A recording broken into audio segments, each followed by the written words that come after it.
पाकिस्तान की premium intelligence agency ISI के साबिक सरबराह लेफ्टिनेंट जनरल रिटायर्ड फैज़ हमीद के खिलाफ फील्ड जनरल कोर्ट मार्शल की कार्रवाई का ऐलान किया गया और इस वक्त वो फौजी तहवील में हैं।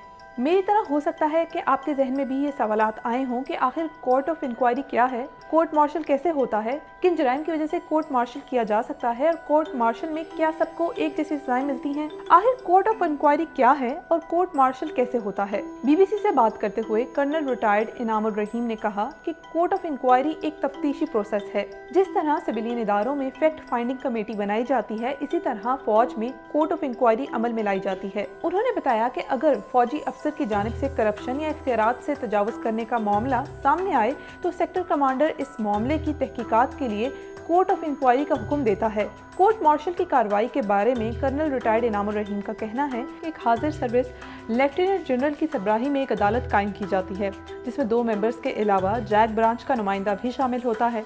कोर्ट मार्शल की कार्रवाई के दौरान मुल्जिम को अपनी मर्जी का वकील करने का हक हासिल होता है। अगर वो अपनी सफाई में विटनेसेस पेश करना चाहें तो उन्हें ऐसा करने का हक हासिल है। कर्नल रिटायर्ड इनामुर रहीम ये भी कहते हैं कि किसी भी शख्स के खिलाफ कोर्ट मार्शल की कार्रवाई की सूरत में उस फौजी अफसर की गिरफ्तारी के 24 घंटों के अंदर अंदर चार्जशीट फराहम की जाती है और फिर उसके बाद मुल्जिम पर इल्जामात की कॉपी भी फराहम कर दी जाती है। क्या कोर्ट मार्शल में सबको एक जैसी सजाएं मिलती हैं या फिर मुख्तलिफ? रिटायर्ड ब्रिगेडियर मसूद अहमद खान का कहना है कि कोर्ट मार्शल 2 तरह के होते हैं, एक समरी कोर्ट मार्शल और दूसरा फील्ड जनरल कोर्ट मार्शल। इसी तरह सजाएं केस टू केस मुख्तलिफ होती हैं। इसका इन्हिसार इस बात पर है कि उन पर क्या इल्जामात लगाए गए हैं।